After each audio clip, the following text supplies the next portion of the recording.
हम तो तुम्हारे जिम्मे अयोध्या छोड़कर आए थे। क्या किया? अयोध्या लुट गई। तू क्या कर रहा है?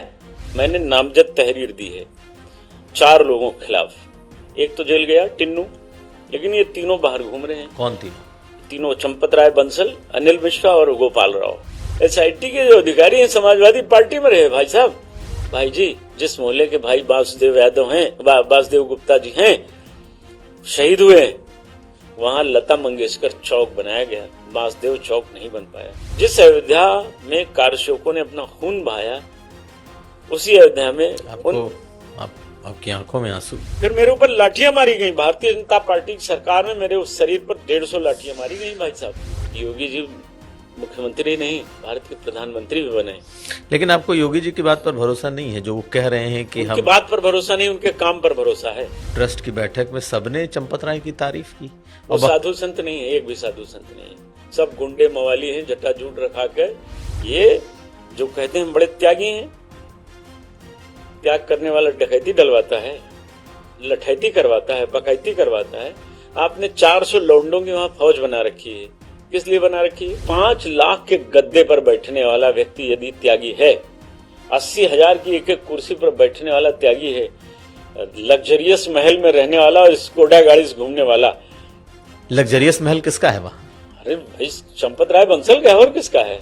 तो उन्होंने तो राम जन्मभूमि परिसर में संतोषी अखाड़ा तोड़वा करके 50 करोड़ का बढ़िया होटल, लग्जरियस होटल खड़ा कर लिया। परमहंस जी कहते थे, न खाता न भाई जो चंपतवा का है सही, ऐसे बोलते थे, इनके मुंह पर कहते थे। ट्रस्ट में मुखिया कौन बना? जिसने गोली चलाई, नृपेंद्र मिश्रा और मुलायम सिंह। किसने दिया? राम भक्त सरकार ने दिया। क्यों दे दिया भैया? चंपत राय चोर है, चंपत राय चोर था, चंपत राय चोर रहेगा। वो गंगा जल हाथ में लेकर कह दे मैं चोर नहीं हूं। नमस्कार, यूपी तक के खास पॉडकास्ट यूपी की बात में आपका स्वागत है। मैं हूं कुमार अभिषेक। इस वक्त देश में अगर कोई एक मुद्दा सबसे बड़ा या एक मुद्दा सबसे ज्यादा सुर्खियों में है तो वो है अयोध्या के राम मंदिर का चढ़ावा चोरी। लगातार पिछले कई दिनों से इसमें रोज नित नए खुलासे हो रहे हैं, चोर पकड़े जा रहे हैं। ट्रस्ट ने एफआईआर कराई, उसके बाद एसआईटी बनी, एसआईटी की प्रिलिमिनरी रिपोर्ट तक सामने आ गई और चंपत राय का इस्तीफा हो गया।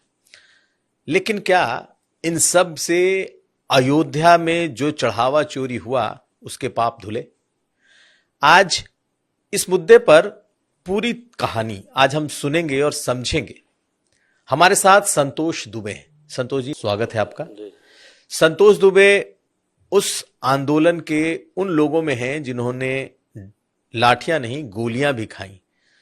2 नवंबर 89 और फिर जब ढांचा गिरा 1992 में, तब भी ये सबसे ज्यादा जो घायल हुए, कोमा में रहे, ऐसे लोगों में है। लेकिन अयोध्या के विरोध, अयोध्या में जिसे कहते हैं विरोध की सबसे मुखर आवाज भी रहे। इतने सालों से लगातार अयोध्या में कुछ चीजों का ये जबरदस्त विरोध करते रहे और अब जब चढ़ावा चोरी कांड सामने आ गया है, ये सबसे मुखर चेहरे के तौर पर सामने है। संतोष जी, ये बताइए कि अयोध्या में क्या हो रहा है इस समय? अब तो एसआईटी की रिपोर्ट भी सामने आ गई, चंपत राय का इस्तीफा भी हो गया, अनिल मिश्रा का इस्तीफा हो गया। अब क्या हो रहा है? इस्तीफे भर से कोई राम जन्मभूमि जैसे अत्यंत, मतलब यूं कह लें कि पूरे दुनिया का सबसे बड़ा संवेदनशील क्षेत्र और सबसे संवेदनशील मंदिर, उसमें माने उन भगवान श्री राम के मंदिर में चोरी के मुद्दे पर जिन लोगों को जेल जाना चाहिए, जो चोरी में शामिल हैं। एसआईटी कौन होती है? पाक साफ होने का रजिस्टर बना के मेंटेन करके देना और फिर पकड़ा देना कि साहब ये तो है ही नहीं। ये कौन हो? पूरा देश मांग रहा है, यह प्रश्न खड़ा हो रहा है। एसआईटी की जांच पर हम लोगों ने कभी विश्वास नहीं किया। इन्हीं चंपत राय के खिलाफ 2021-22 में एसआईटी बैठी थी। आपको याद हो, जमीन घोटाला 2 करोड़ को 5 मिनट में 18.5 करोड़ बनाकर ले लिया गया, रुपए की बंदर बांट की गई। एसआईटी ने जांच किया, परिणाम शून्य हुआ। उस जांच का भी हम लोग विरोध कर रहे थे। हम लोग तब भी कह रहे थे कि एसआईटी मामले को जलेबी बना रही खा जाएगी। इसमें भी हमने विरोध किया। इसमें भी मैं कहता रहा हूं कि एसआईटी की जांच की आवश्यकता क्या है। मैंने नामजद तहरीर दी है 4 लोगों के खिलाफ। एक तो जेल गया टिन्नू, लेकिन ये तीनों बाहर घूम रहे हैं। कौन तीनों? तीनों चंपत राय बंसल, अनिल मिश्रा और गोपाल राव। ये बिल्कुल बिल्कुल क्लियर है। अयोध्या का बूढ़ा बच्चा, जवान, नर नारी, किसी से बात करिए राम मंदिर में चोरी किसने की है, तीनों नाम रटे हुए हैं, चारों सब बोलेंगे।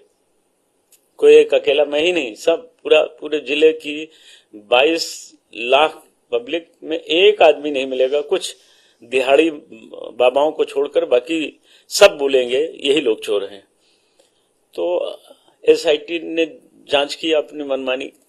एसआईटी की मांग किसने की? चंपत राय ने। एफआईआर किसने करवाई? चंपत राय के चेले ने, कृष्ण मोहन ने।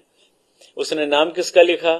श्री टिन्नू यादव। आप प्रतियां देखिए, ना हो तो मैं भेज दूंगा। उसमें लिखा श्री टिन्नू यादव। भारत के इतिहास में ये पहली बार देखने को मिला कि जिन्होंने भगवान का धन चोरी किया उन्हें श्री, और थोड़ा सा चूक गए नहीं तो पद्म विभूषण भी दे देते, पर मजबूरी है कि दे नहीं पा रहे हैं।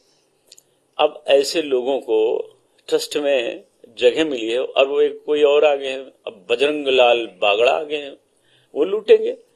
अभी तक तो आए नहीं है। अभी तो पर्दे के पीछे आ जाएंगे, लूटेंगे, वो आएंगे। कृष्ण मोहन जी आ गए, ये लूटेंगे। तो नहीं, आपका इतना अविश्वास क्यों है? मान लिए कुछ लोगों को आपने कहा, लेकिन अगर कोई नया आएगा तो वो भी लूटेगा, ऐसा आप कैसे वहां का माहौल ऐसा न्यूसेंस क्रिएट करके ये लोग वहीं बैठे हैं। आज भी ऐसा माहौल बना दिया कि वहां लोगों के में ये अविश्वास बैठ गया है।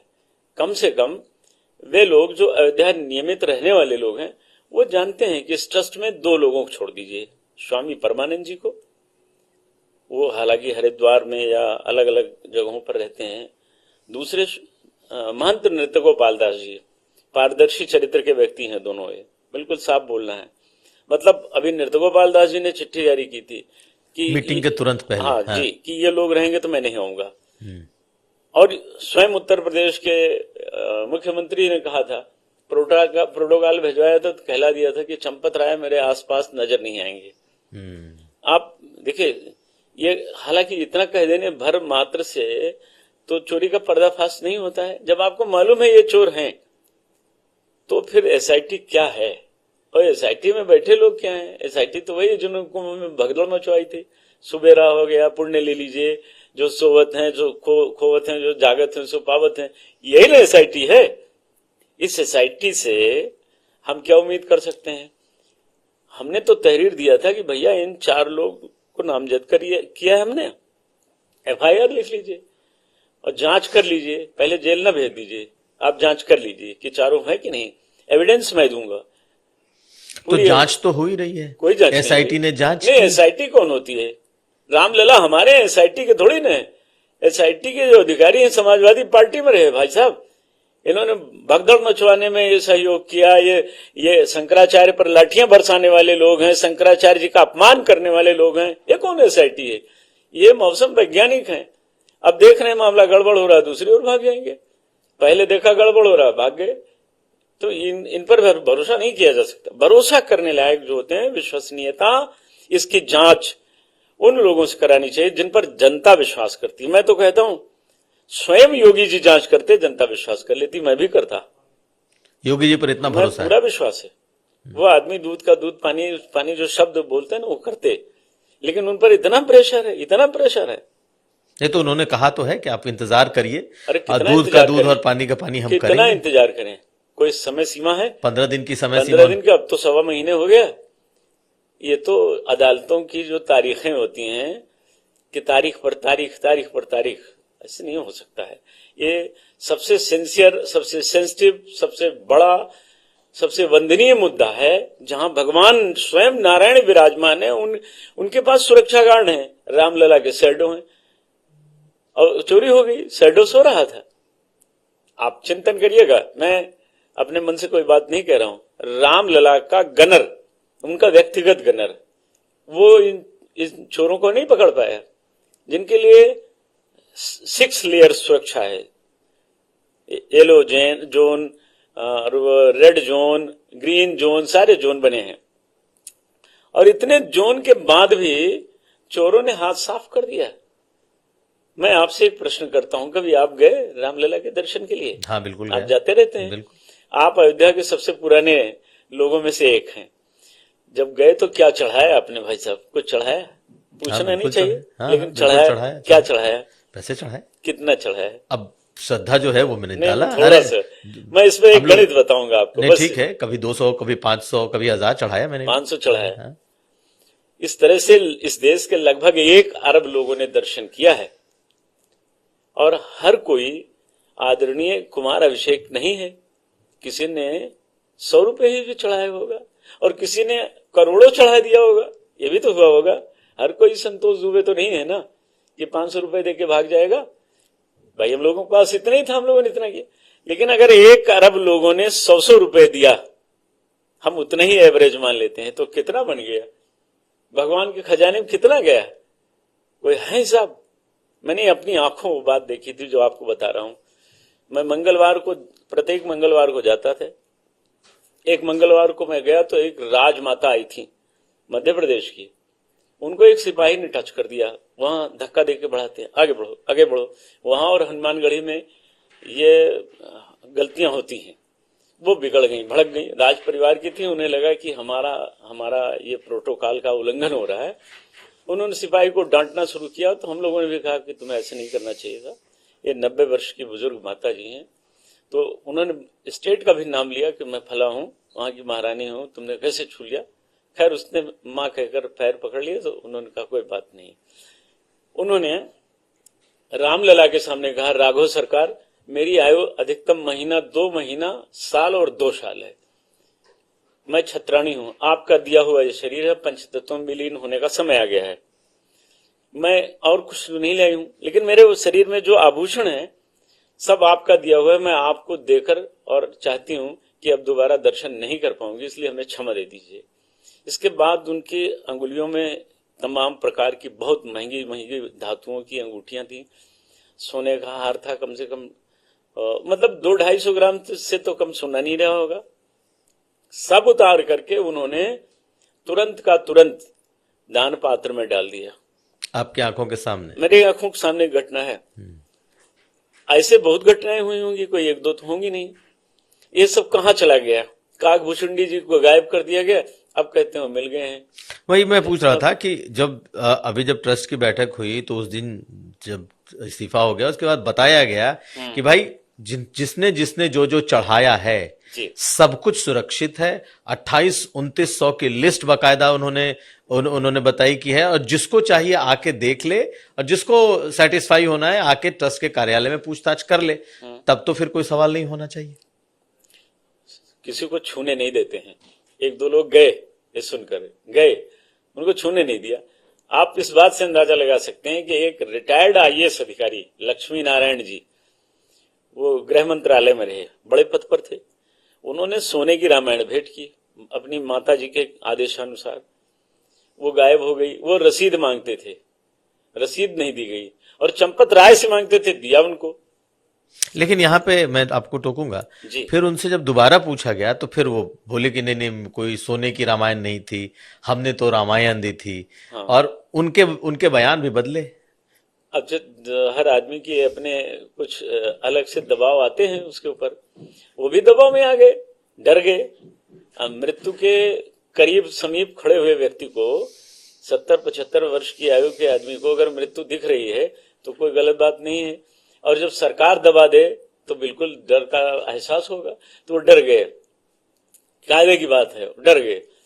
लेकिन जिनको डराया जा सकता है उन्हीं को डर लगेगा ना। संतोष दुबे नहीं डरे, सवाल नहीं। अयोध्या में रहते हुए ऐसे ही बेबाकी से बोलते रहे। बिल्कुल, मैं तो भगवान श्री कृष्ण का उनका सिपाही हूं, जिन्होंने अर्जुन को कहा, हतो वा प्राप्स्यत् स्वर्गम जित्वा भोक्ष से महिम तस्मात् द्विष्ठत् कवन्ते युद्धाय कृत निश्चय।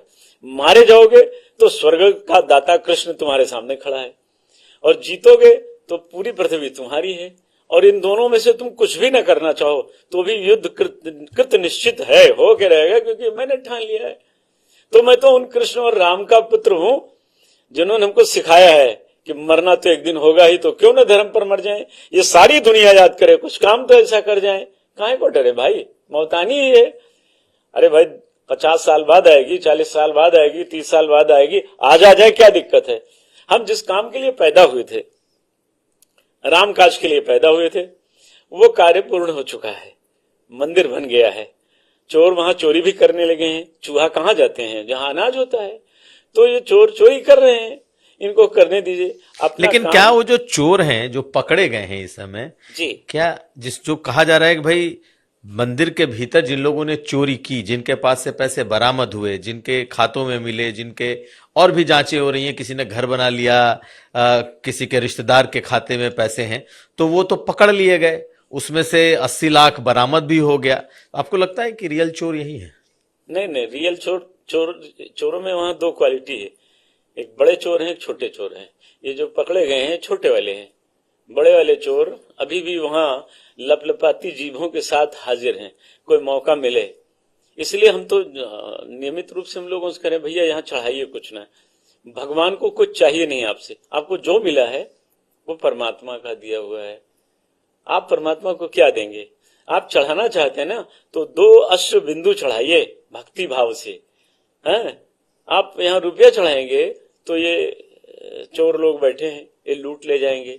यहाँ आभूषण चढ़ाएंगे, वो चुराएंगे। आप भक्ति चढ़ाइए, भक्ति को प्रणाम करिए, भक्ति हृदय में रखिए, और भगवान को राम केवल प्रेम प्यारा, जान ही ले वो जो जाननिहारा। जो न जानते हो उनके लिए विषय गोस्वामी जी ने रखा कि राम ही केवल प्रेम प्यारा। प्रभु राम को, माँ जानकी को आपकी भक्ति, आपका स्नेह, आपकी तड़प, आपकी वेदना प्रिय है, आपका धन उनके लिए मिट्टी, कोई मतलब नहीं। तो हम तो निवेदन करते हैं कि कोई कुछ चढ़ावे ना, चढ़ावे तो अपनी श्रद्धा चढ़ावे, अपने हिस्से का उच्चतम कृत्य भगवान के श्री चरणों में समर्पित करें। रुपया देंगे तो फिर चपत लगाने वाले तो वहां बैठे हैं। चलिए थोड़ी सी बात आपकी भी कर लेते हैं। आप जब 90 में कहते हैं कि आपको गोली लगी जी, कि कैसे लगी, क्या आप भी वहां मौके पे मौजूद थे? हाँ जी जी। एक जुलूस निकला था, सबकी इच्छा थी 30 अक्टूबर को अयोध्या में जो गोलीकांड हुआ था, छुटपुट 7-8 जगहों पर, उसमें ज्यादा जनहानि हुई थी। सरयू पुल से जो लोग कूद गए थे, उधर से पुलिस गोलियां चलाने लगी गोंडा की तरफ से, और इधर अयोध्या की तरफ से गोलियां चलने लगी। तो पुल के बीच में जो लोग थे, आप वो पुराना इतिहास देख लीजिए, लाखों की संख्या में जूते चप्पल सब छूटे पड़े हैं, बैग पड़े हैं, गमछे मफलर सब पड़े हैं। तो जो लोग घायल हो गए, गिर गए, वो तो पड़े रहे, तड़प रहे थे। लेकिन कुछ लोगों को लगा कि हम मार दिए जाएंगे, वो सरजू जी में छलांग लगा दी उन्होंने। सभी तो तैराक नहीं थे, सरजू जी उस समय बढ़ी थी, तो कितने लोग तो डूब के मर गए, कितने रेते में गिरे, रेत जो बालू का रेत ढेर जो उसमें गिरे, उनका पांव टूट गया, हाथ टूट गया। तो एक घटना वो 30 अक्टूबर की थी, ये आक्रोश था। तो बाहर से जो कार सेवक आए थे, कर्फ्यू के दौरान भी वो प्रमोद वन, छोटी छावनी, जानकी घाट, इन सब जगहों पर रुके थे।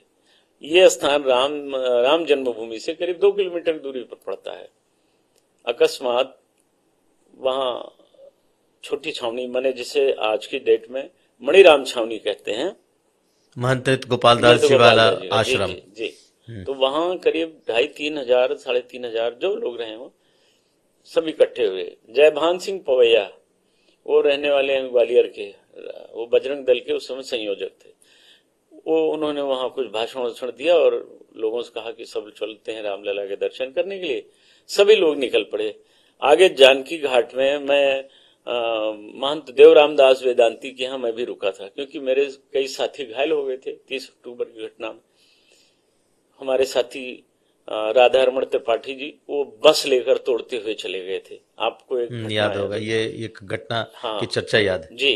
राधा रमण त्रिपाठी जी, वो बस से बैरियर तोड़ते हुए, कई बैरियर तोड़ दिया था उन्होंने, तो वो बहुत घायल हो गए थे। क्योंकि जब बैरियर टूटता था तो आगे का शीशा और सब, तो उनका पूरा शरीर छत बिछत हो गया था, तो वो घायल थे। फिर भीष्म तिवारी के पैर में गोली लग गई थी, गुम्बद पर ही गोली लगी थी। तो इस तरह से शरद कोठारी और राम कुमार कोठारी हमसे परिचित नहीं थे, लेकिन हमारे साथ ही कोठारी बंधु जी हाँ। हमारे साथ ही वो लोग ढांचे से उतर आए और सब हमारे साथ चले गए देवराम दास वेदांती के यहाँ। वो लोग ऐसी भाषा बोलते थे, कम पल्ले पड़ती थी, पर कुछ समझ में आता था। बोले, दादा तुम किधर जाने का? हमने कहा हम बगल में मंदिर है, यहाँ से 1.5-2 किलोमीटर वहीं रहेंगे, घर पे हमारे पुलिस पड़ी है तो मैं नहीं जा सकता हूँ। बोले, दादा तुम्हारे साथ हम भी चलेंगे। हमें, चलो भाई, क्या हर्ज ये है। कोठारी बंधु आपने हाँ, आपको कहा साथ जो में ही थे हमारे। ये और परिचय भी हुआ ढांचे पर, अद्भुत परिचय था। मेरा ही गमछा छीन करके गुंबद पर बांधा गया था। अच्छा। मेरा और दुर्गा पहलवान जी हमारे साथी, भीष्म तिवारी जी का, तीनों लोगों का गमछा छीन छीन करके इन साथियों ने तीनों गुंबदों पर बांध दिया था। हम लोग सब साथ चले। भीष्म को गोली लगी थी तो बड़ी पीड़ा थी, तो लेकर आए महंत देवराम दास वेदांती जी के यहाँ। वहीं हम लोगों को एक बड़ा कमरा उन्होंने दे दिया, भोजन की व्यवस्था करा दी, बिस्तर लग गया। और डॉक्टर शुक्ला जी हमारे एक मित्र थे, दुनिया में नहीं रह गए, ओम प्रकाश शुक्ला, उनके पिताजी डॉक्टर थे, उन्होंने पट्टी दवा सब किया। लेकिन इतना दर्द था तिवारी जी को कि वो वेदना से रात भर सो नहीं पाए थे। वो तो वहीं विश्राम करते रहे, कहीं निकलते नहीं। हम लोग थोड़ा इधर उधर हो भी जाते थे। लेकिन 2 नवंबर को जब ये मामला हुआ तो हम सारे लोग निकल पड़े। तिवारी जी तब भी इस स्थिति में नहीं थे और न राधा रमण जी थे, उनको भी बहुत चोट लग गई थी। ये लोग वहीं देवराम दास जी के यहाँ रह गए और हम लोग आगे चले। तो कुछ आगे बढ़े तो महंत जानकी घाट, नाम ध्यान से नहीं आ रहा है, वो बूढ़े थे, बाद में उनकी हत्या हो गई। अयोध्या की परंपरा में एक ये भी होता है कि गुरु जी को पहले चेला जी पैर दबाते हैं, फिर गला दबाते हैं, ये होता फिर है। महंत हो जाते हैं। तो वही दिहाड़ी के महंत होते हैं, वो नुकसान करते हैं समाज में, तो वही चापलूसी करना सीख जाते हैं। अब उनकी यही कमजोरी का लाभ राजनीतिज्ञ और पुलिस उठाते हैं। तो उन्होंने कहा, बेटा तुम तो हिंदू सेनापति हो, आगे बढ़ो, डरो मत, जो होना है होगा, कुछ नहीं, डरो मत। मतलब वो एक बड़ों का धर्म होता है। तो हम लोग आगे चले गए।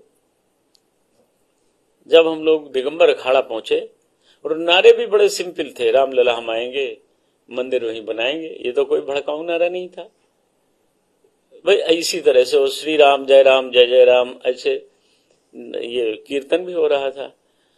हम लोग जब दिगंबर अखाड़ा पहुंचे तो परमहंस जी खड़े थे, उन्होंने सबको बुला लिया। वो सिंघल जी और भी सब लोग थे, सब चले गए। मुझसे भी कहा, बेटा तू भी आ जा। हमने कहा, नहीं महाराज जी, हम अब दर्शन करने इनको लोगों को लेकर जा रहे हैं।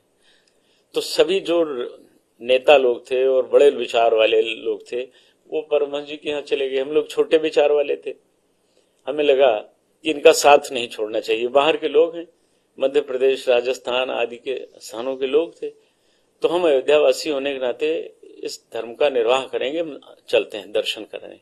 ये विश्वास तो था नहीं आगे होने वाला क्या है।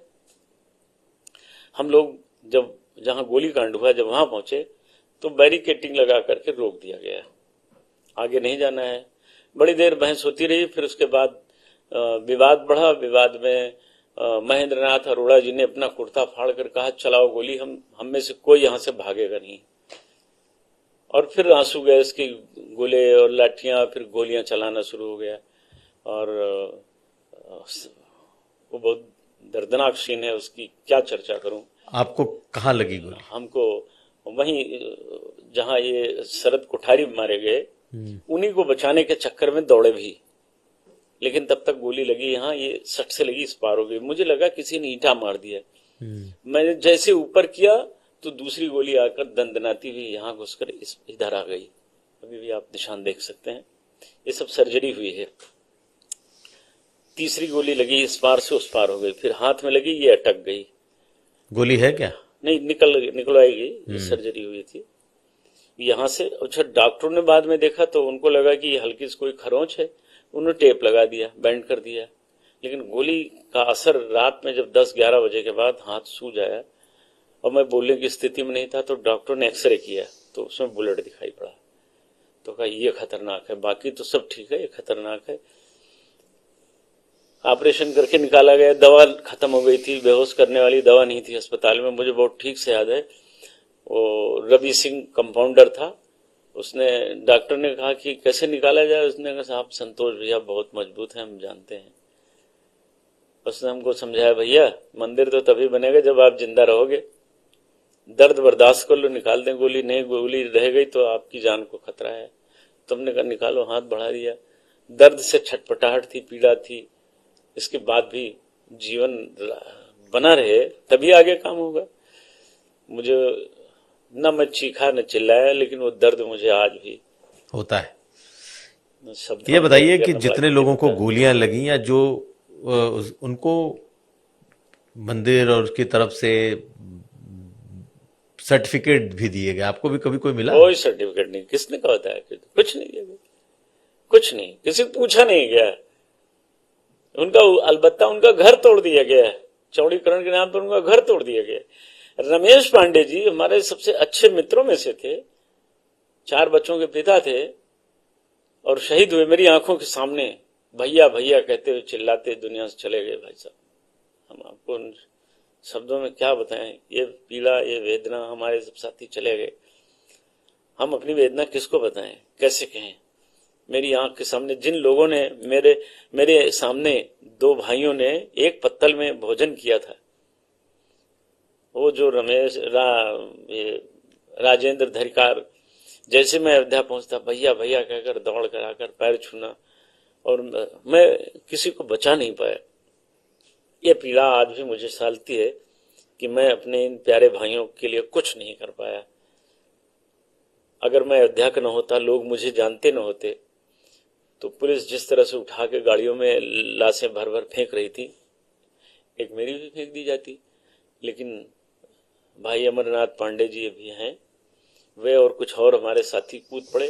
पुलिस ने तब तक गोलियां चलाई जब तक उनका चैम्बर खाली नहीं हो गया और गोलियां खत्म नहीं हो गई। वो 5-7 मिनट मुझे बहुत ठीक से याद है। और जब लोग कहते हैं ना कि लोग यहाँ भागे वहां भागे, कोई नहीं भागा। आप गोली कांड का फुटेज मिल जाएगा यदा कदा, कोई नहीं भागा। सब सीना अड़ा के सब जय श्री राम कहते हुए खड़े थे। उन वीरों के सम्मान में इन सरकारों ने क्या किया? कुछ नहीं किया, सबको भुला दिया।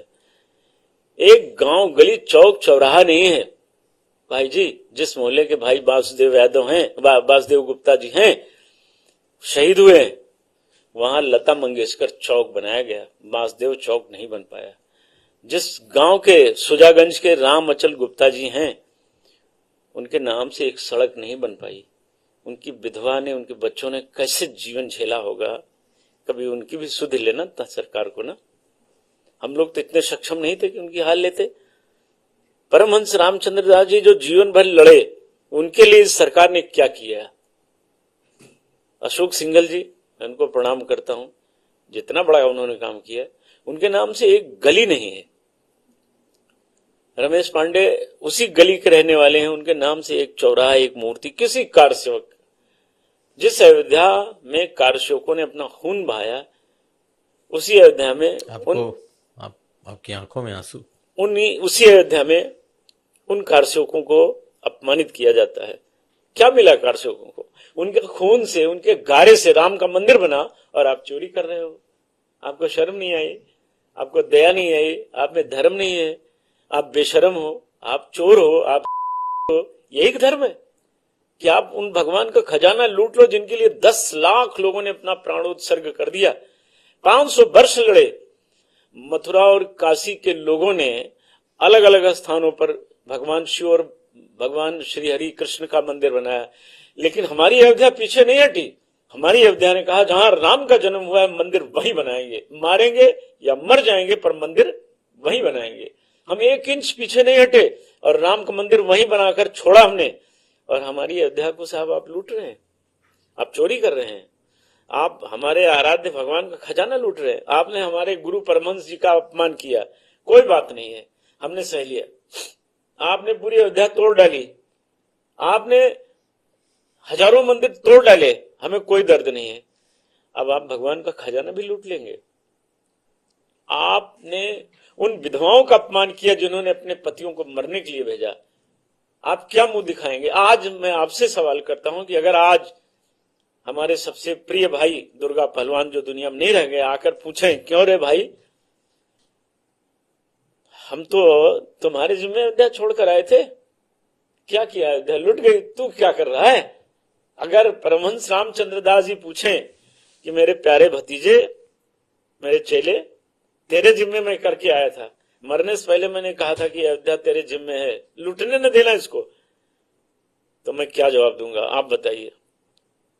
ये पीड़ा लेकर हम लोग कैसे जी रहे होंगे कि जिन लोगों ने भगवान की 1250 राम शिलाएं चोरी करके बेच ली, हीरे जवाहरात मणिमाणिक्यों की, आज भी जो चोरी कर रहे हैं उनको कैसे बख्शा जा रहा है? इसका जवाब सरकारों को देना पड़ेगा। जनता ये सरकार से जवाब मांगेगी, समय आ रहा है, इसका जवाब देना पड़ेगा। इतना आसान काम नहीं है। जितनी आसानी से आप एसआईटी गठित करके भाग रहे हैं, भाग नहीं पाएंगे। ये कारसेवकों की आत्मा है। हम लोगों ने अपने खून से सींचा है अयोध्या को, अपना खून देकर, अपना परिवार छोड़कर। यहां तक हम लोगों को संकल्प था कि मरना जब होगा तो अयोध्या की गलियों में मरेंगे, और आप अयोध्या की गलियों में चोरी कराएंगे साहब। अब चोरों को बताएंगे बड़े त्यागी हैं, ये बड़े वीतरागी हैं, सन्यासी हैं।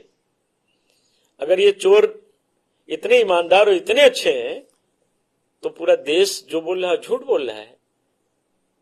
क्या संघ की यही विचारधारा है कि चोरों का समर्थन हो?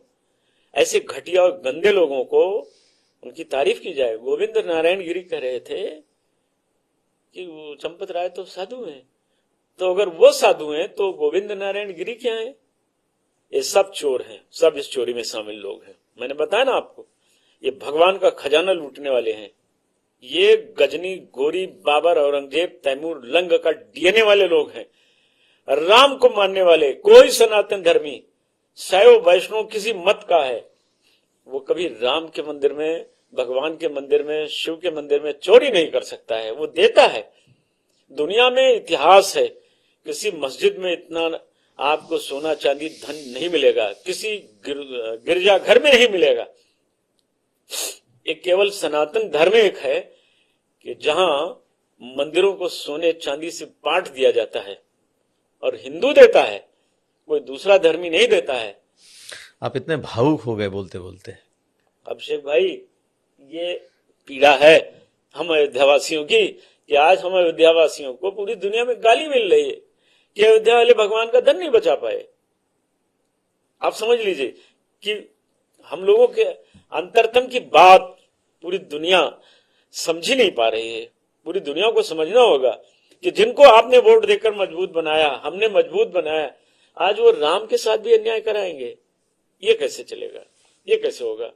कहीं ऐसा न हो जाए कि जिस भाजपा को मजबूत करने हम लोगों ने बड़ा काम किया, जय श्री राम कहकर लाए थे, कहीं ऐसा न हो जाए राम नाम सत्य है, सत्य बोलो मुक्ति हो जाए, ये न हो जाए कहीं। इसलिए हम नहीं चाहते हैं कि ये जाए। हम चाहते हैं कि हमारे देश में इनकी सत्ता रहे, लेकिन चोरों को जेल भेजना पड़ेगा। ये शर्त है।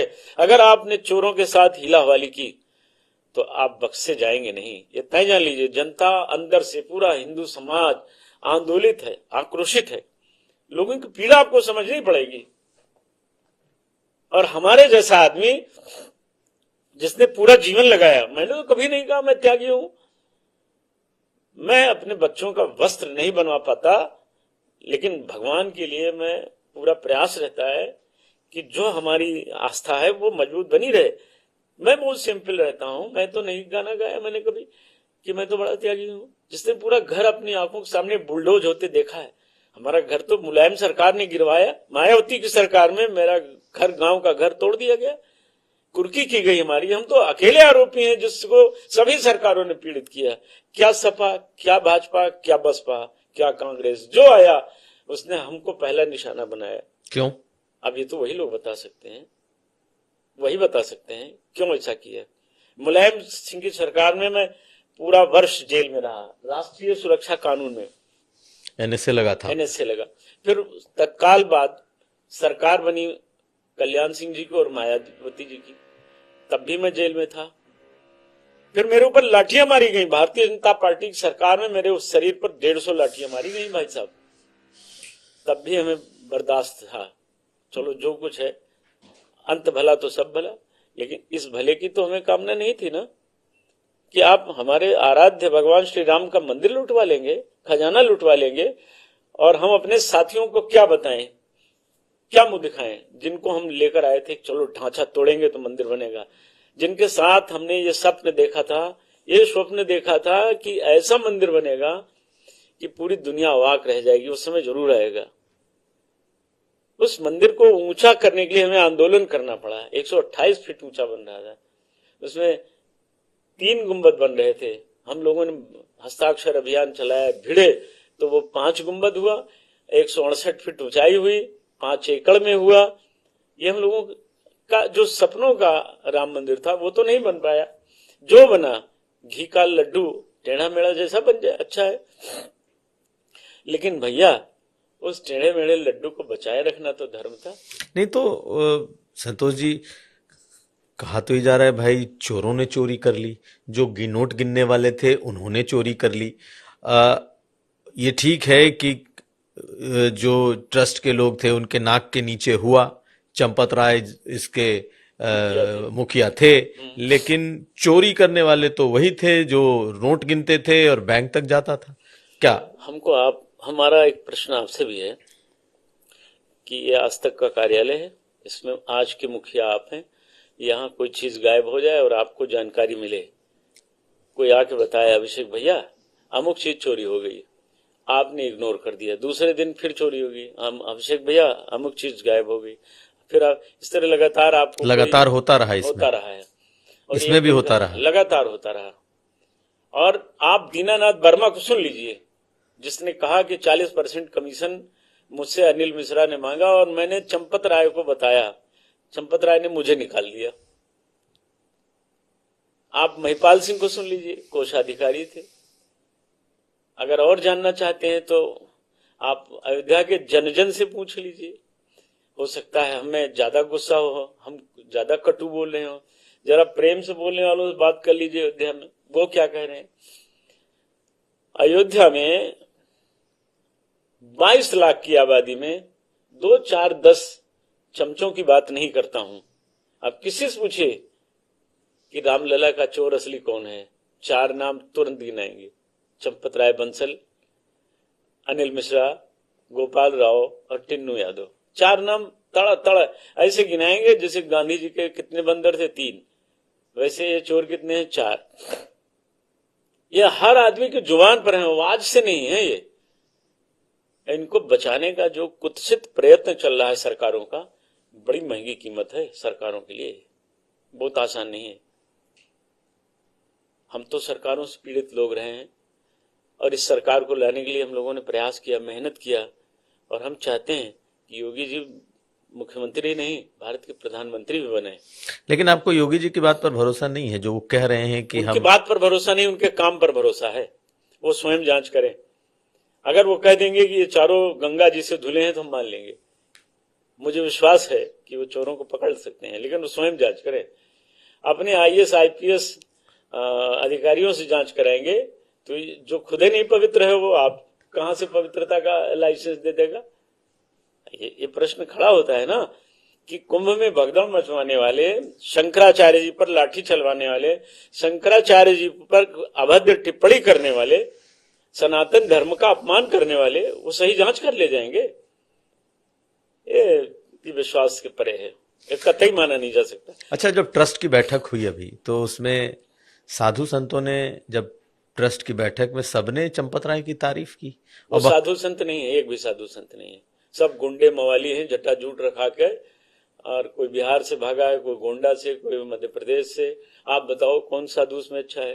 कोई बलात्कार का मुलजिम है, कोई हत्या का मुलजिम, कोई गुरु को मार दिया है, कोई चेले को मार दिया है, कोई चेले के साथ दुराचार का आरोपी है, कोई चेलिन के साथ दुराचार का आरोपी है।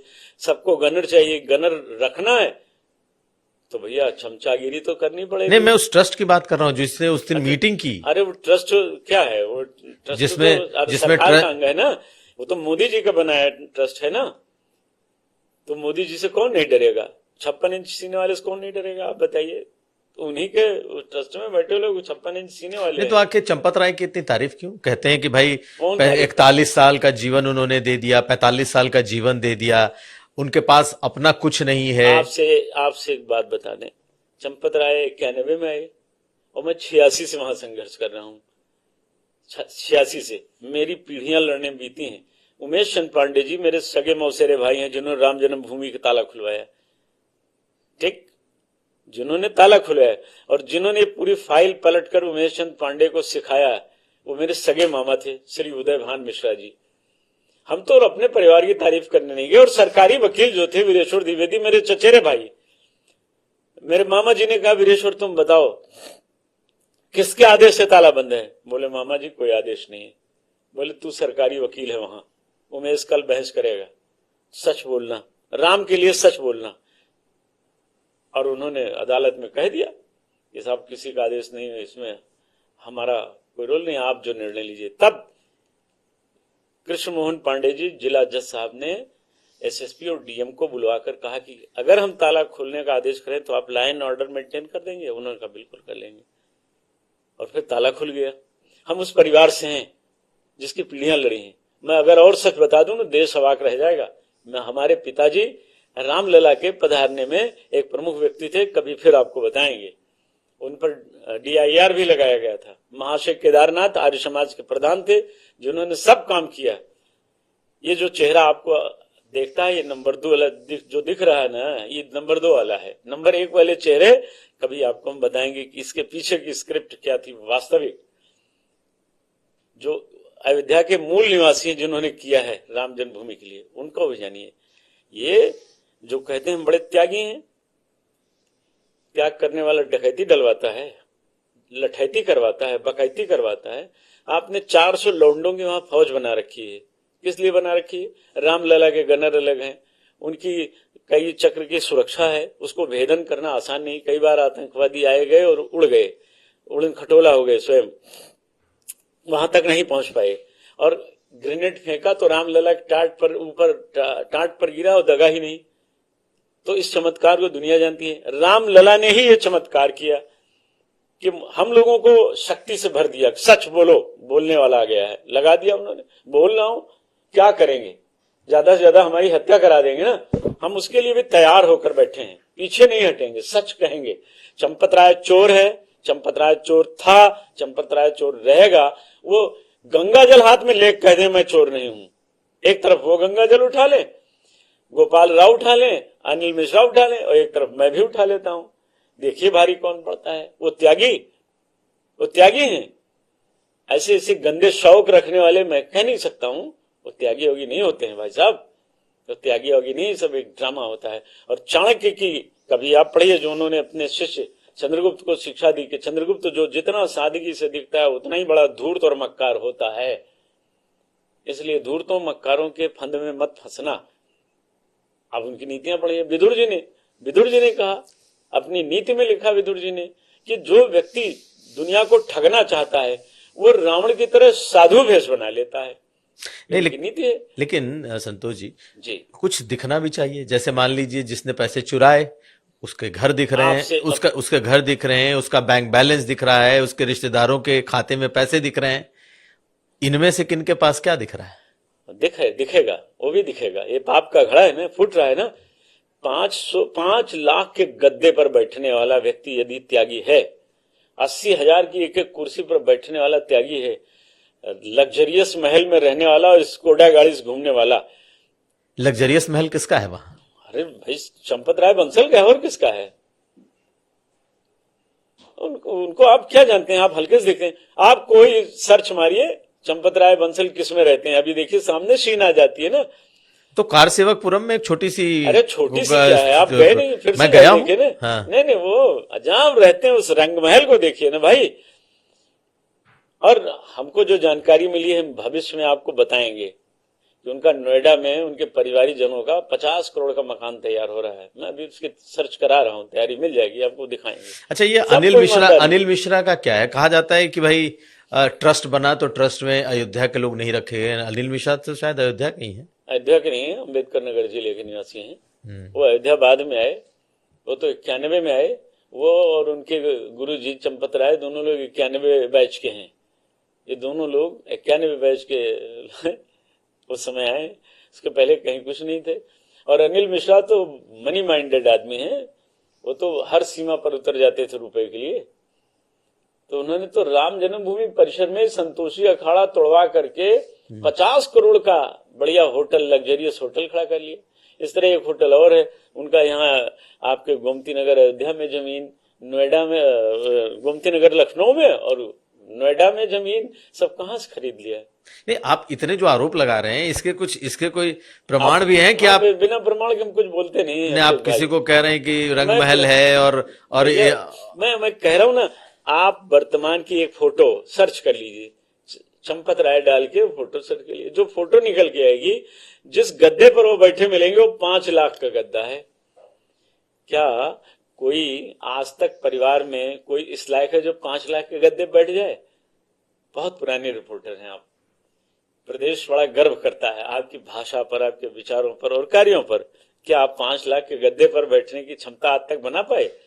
80,000 की कुर्सियों पर बैठने की कुवत आपकी हो पाई? अब ऐसे जान लीजिए। और ये त्यागी लोगों के पास कहां से आ गए? स्कोडा गाड़ी, मुझे लगता है आपके पास अधिकतम अल्टो होगी ज्यादा से ज्यादा, अगर कार होगी तो। हमें तो नहीं लगता कि इससे ज्यादा क्षमता बना पाए होंगे। मेरे पास तो भैया वो भी नहीं है। और इस आंदोलन में 2 प्रकार के मजनू आए, एक खून देने वाले मजनू आए और एक खून पीने वाले मजनू आए, जिन्होंने मलाई खाई। श्रीमान चंपत जी खून पीने वाले हैं, खटमल की तरह इन्होंने इस आंदोलन का खून चूसा। इनको शर्म नहीं आई। या गोपाल राव तो बेशर्म है, अनिल मिश्रा भी बेशर्म है। अब आपस में इनका झगड़ा चल रहा है, ये आपस में टकरा रहे हैं। कह रहे मैं पोल खोल दूंगा, दिल्ली तक सब हिल जाएंगे। आप समझ लीजिए क्या कहना चाह रहे हैं ये, कि मैं बोलूंगा तो बहुत बड़े बड़े लोग फंस जाएंगे। इसका आशय समझ लीजिए, ये खेल कहां जा रहा है। ये आखिर खुला कैसे खेल? बड़ी इसकी चर्चा है कि भाई आप लोगों को क्या पहले से मालूम था? ये खुला कैसे? मालूम है, हम तो बहुत दिन से जान रहे थे। अब जो जहां चंपत राय हूं वहां ये मालूम न हो, ऐसे कैसे हो सकता है? क्योंकि हम तो इनको 2002 से परमहंस जी के मामले से जानते थे। परमहंस जी कहते थे न खाता न भाई जो चंपतवा कहे सही, ऐसे बोलते थे, इनके मुंह पर कहते थे। आप पूछ लीजिए, ऐसे कहते थे। बड़ा अपमान भरा शब्द बोलते थे। एक आध बार हमने भी कहा महाराज जी राम काज में लगे। अरे बोले कुछ नहीं, कोई राम काज वाजी क्या राम काज करेंगे, ये सब निहोरा बना के आए हैं, लूटने आए हैं। और सच बात निकली। आप सोचिए, परमहंस जी को उचित सम्मान नहीं मिल पाया। ऐसे पद्म विभूषण सम्मान किसको मिला? जिसने कार्यसेवकों पर गोली चलवाई। ट्रस्ट में मुखिया कौन बना? जिसने गोली चलाई, नृपेंद्र मिश्रा और मुलायम सिंह। किसने दिया? राम भक्त सरकार ने दिया। क्यों दे दिया भैया? क्या दोस्ती थी? आपकी दोस्ती रही होगी ना, लेकिन जो हम लोग मारे गए, हम लोग पीड़ित किए गए, आप उन्हीं को सम्मानित करेंगे? ये प्रश्न है, यक्ष प्रश्न है। इसका जवाब चुनाव में सरकार से जनता मांगेगी, नेताओं से मांगेगी। क्योंकि अब तक बात चल गई, लोगों ने आपको छोड़ दिया था, अब लोग सवाल खड़ा करेंगे।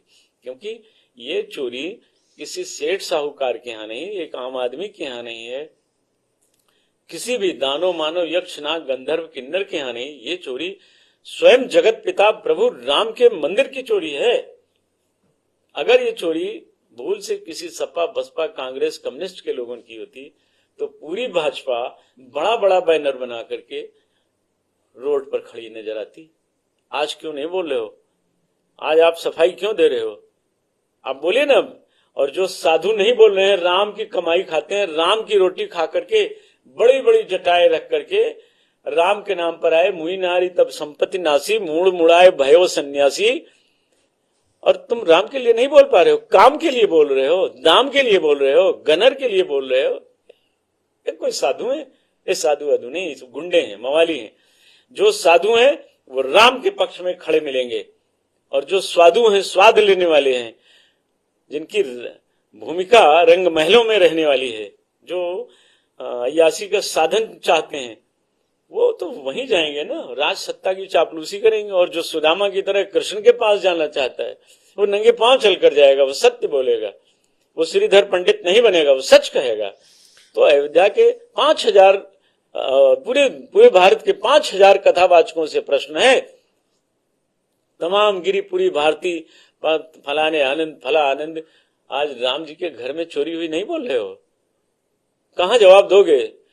24 प्रकार के नरक होते हैं, 25वां उसमें अंध तामिश्र नरक होता है। उसमें यही बाबा जी लोग जो कथा वाचने वाले हैं, जो राम के लिए नहीं बोल रहे हैं, सत्ता की चापलूसी कर रहे हैं, इन सबको नरक भोगना पड़ेगा। गोल गोल घुमाते हैं, महापाप हो गया। तो आप बोलो ना, महापाप किसने किया ना, महापापी को जेल क्यों नहीं जाना चाहिए? यह प्रश्न है, देश मांग रहा है इसका उत्तर, और इस उत्तर को जनप्रतिनिधियों सहित, सभी जनप्रतिनिधियों सहित उनकी पार्टी के मुखिया लोगों को देना पड़ेगा। ये महंगा हिसाब है, सस्ता नहीं। ये खून की होली खेलने वाले कारशोकों की आवाज है, आप दबा नहीं पाएंगे। आप अधिकतम क्या कर पाएंगे? हमारी हत्या करा देंगे। संतोष दुबे एक मरेगा, लाख पैदा होंगे। एक भरत तिवारी को मारा ना, पूरे देश में आवाज गूंज गई ना, मारो हम तो तैयार हैं, हम तो सीताराम सीताराम कहते हुए दुनिया से विदा हो जाएंगे। लेकिन फिर हजारों लोग, लाखों लोग पैदा होंगे और इंकलाब जिंदाबाद करेंगे। आप इस देश के चंद्रशेखर आजादों को और भगत सिंहों को मार कर मिटा नहीं सकते, उनको समझा करके, सच बता करके उनसे क्षमादान तो ले सकते हैं। आप आवाज न दबाएं, और चोरों को जेल भेजना पड़ेगा।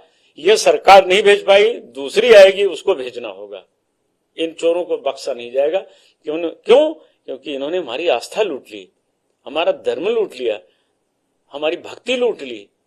जो अरबों के आराध्य भगवान राम के प्रति जो लोगों की आस्था थी, उसको लूटा है। इतनी आसानी से इनको छोड़ दिया जाएगा? ये नहीं हो सकता है। ये पीड़ा है हम लोगों की। आपको कब पता चला कि यहाँ चोरी हो रही है? जब अखिलेश यादव ने ट्वीट किया तब पता चला, या पहले से था? जानकारी हमको बहुत पहले से थी ये चोरी हो रही है। एक पुलिस अधिकारी, वहां नाम नहीं बता सकते हैं, वो बहुत दिनों तक वहां रहे, उन्होंने हमको सब बताया, भैया ये हो रहा, वो हो रहा, वो हो रहा, सब बताते थे। वो जानकारी हमको थी। उसमें और दो एक कर्मचारी थे, वो पुजारी भी थे, वो लोग भी बताते थे। लेकिन मैं बहुत श्योर होकर बोलना चाहता था, और ये इंतजार कर रहा था कि इसकी आवाज को एक पुनरावृत्ति कर दे। उपसंहार करने के लिए तो मैं मिलूंगा। तो ओपनिंग बल्लेबाजी अखिलेश ने कर दी। उन्होंने पहली गेंद पे छक्का तो मार दिया, लेकिन फिर पीछे हट गए। अपने घायल होने का बहाना बना के वो 12वें प्लेयर को भेज कर किनारे हो गए, रनिंग बल्ला लेके दौड़ने वाले। लेकिन शायद उनको भी उम्मीद नहीं थी, और वर्तमान सत्ताधारियों को और ट्रस्ट के न्यासधारियों को भी ये विश्वास नहीं रहा होगा कि इसमें एक ऐसा बल्लेबाज आ जाएगा जो आउट भी नहीं होगा, शतक भी मारेगा और छक्के पे छक्का मारेगा, वो अडिग हो जाएगा। ये हनुमान जी ने हमको इस कार्य के लिए चुन लिया। हमारी कोई हैसियत नहीं, सब हनुमान जी महाराज की कृपा है। उन्होंने बल दिया। मैं बहुत अस्वस्थ था अभिषेक भाई उस समय, मैं एक फोड़े से बहुत पीड़ित था, लेकिन जब से इस कार्य में लगा हूं, फोड़ा भी ठीक हो गया है, और उत्साह से हनुमान जी ने भर दिया। खूब निर्भय होकर। मैं तो, सीता माँ मेरी माँ है, और उनका आदेश है ना कि निर्भयम कुरु परमात्मा ने, हे परमात्मा मुझे निर्भय कर दो। जीवन का सबसे बड़ा मोक्ष, सबसे बड़ा दर्शन ये है कि आपका भय समाप्त हो जाए, और जो डर गया वो तो मर गया। जिसने मृत्यु पर विजय पाली वो आत्मावान व्यक्ति होता है। मैं तो आत्मावान हूं, मैं कृष्ण का सिपाही हूं, श्री राम का पुत्र हूं, माँ जानकी का बेटा हूं, हनुमान जी का छोटा भाई हूं, देवर्षि नारद का शिष्य और राजा बलि को अपना आदर्श मानता हूं। राम के नाम पर देने के लिए पैदा हुआ हूं, लेने के लिए नहीं पैदा हुआ हूं। ये जीवन यही छूट जाएगा। लेकिन इसी घटना से बातें याद आ रही हैं कि जब ये खुलने लगा मामला, या पता चला, तो चंपत राय ने तो खुद ही इस मामले में छापा मरवाया, जा करके घरों से बरामद करवाया। आपने भी देखा सुना होगा। कभी कभी एक ड्रम वाला कहानी आपने सुना ना, पति को काट करके महिला ने ड्रम में डाल दिया था, नीला ड्रम, वो आपको याद होगा। ऐसी तमाम घटनाएं होती कि लोग चोरी करने वाले क्या करते हैं, वो स्वयं रोते हैं, दहाड़े मारते हैं, हम तो लुट गए साहब। हाँ, ये जो छछंद है, पॉलिटिकल छछंद, ये चंपत राय बंसल को बहुत बढ़िया आता है। नहीं, क्या उनको लगा कि वो खुद से मैनेज कर ले जाएंगे ये चीजें? उनको पूरा विश्वास रहा होगा। वो अब आप समझ लीजिए, जिस SHO को मैंने ये चिट्ठी दी थी कि पत्र दिया था FIR करने के लिए, उसने 3 दिन बाद मैंने उसको फोन किया, तो उस व्यक्ति ने कहा कि भैया चोर बड़े शक्तिशाली हैं, हमारी हैसियत नहीं कि हम मुकदमा लिख दें। आज भी मुकदमा दर्ज नहीं? ना, आज भी दर्ज नहीं हुआ, आज भी नहीं दर्ज हुआ। और अगर देखिए ईमानदारी की बात क्या है, दर्ज करना होता मुकदमा दर्ज कर लेते, जांच कर लेते। जांच में हो सकता है हम झूठ बोल रहे हैं, झूठे हो, हम ही गलत हो, ये सब ईमानदार हैं। हरिश्चंद्र की आत्मा भटक रही थी इतने दिनों तक, जब ये पैदा हुए तो आत्मा उसमें प्रवेश कर गई हो। हम मान लेते हैं हो सकता है अयोध्यावासी सब झूठे हैं, पूरा देश झूठा है, खाली यही 4 लोग ईमानदार हैं। तो भैया आप हमारा मुकदमा लिख लेते, हाथ कंगन को क्या आलसी, और जो पढ़ा लिखा है उसको क्या फारसी। आप हमारी 4 लाइन लिख लेते, विवेचना करते, और आप ही को तो पर्चा काटना था, आप लिख देते। चंपत राय जी से पूछ लेते, चंपत राय जी ये संतोष दुबे की FIR है, मैं इसमें क्या पर्चा, वो कह देते कि सब फर्जी है, आप फर्जी लिख के दे देते हैं। हमको ये विश्वास तो हो जाता है ना कि पुलिस ने अपना काम किया। वारे यूपी पुलिस, तुम रामलला की सुरक्षा में हो और रामलला लुट गए, और तुम अभी चोरों के संरक्षण में नौकरी कर रहे हो। शर्म लिहाज घोर के पी लिया।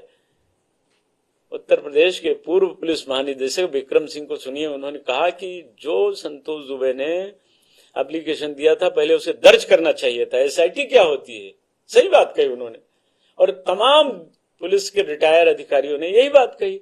लेकिन वर्तमान यूपी की पुलिस को क्या सांप सूंघ गया है, भगवान राम का उनको जो भोग लगता है, जो चीजें जाती है वो सब चोरी हो जाती हैं, उनका गनर्स होता रह जाता है, उनका खड़ाउन लुट जाता है।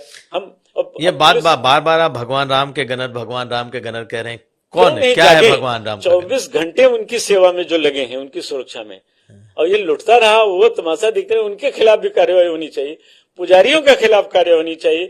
क्यों कार्रवाई होनी चाहिए कि इन पुजारियों ने इतने दिनों में कितना बनाया, ये बयान हल्फी लेनी चाहिए भाई, कि आपने पिछले 4 साल में 5 साल में पुजारी नियुक्त होने के बाद क्या खरीदा, कहां लिया, अभी सब पोल खुल जाए। 1-2 चोर नहीं है, ये चोर चालीसा है भाई साहब, चोर चालीसा है। इसमें ये 3 मास्टरमाइंड हैं, इनके ऊपर कोई बड़ा मास्टरमाइंड बैठा है। अब वो मास्टरमाइंड कौन है ये तो जनता जवाब देगी। लेकिन इनके नीचे जो 40 में 35-36 जो चोर हैं, ये सब मंदिर परिसर के अंदर हैं, कोई बाहर नहीं है। तो पुलिस की भी जिम्मेदारी उतनी ही है कि जहां एक सुई नहीं जा सकती है, मेटल डिटेक्टर की निगाहों से कुछ छिपता नहीं है, वहां रामलला का खजाना लुटता रहा और मेटल डिटेक्टर मौन रहा। अटल बिहारी वाजपेयी जी ने कहा था कि कुत्ता अगर चोरों के सामने मौन हो जाए, इसका मतलब कुत्ता मिला हुआ है। उन्हीं का तो बयान वायरल हो रहा है इन दिनों ना।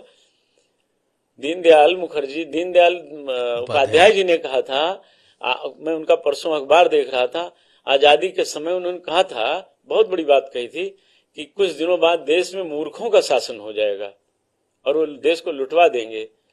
क्या वही समय चल रहा है क्या? हम क्या मान लें इसे कि आप पुलिस के भरोसे बैठे हो?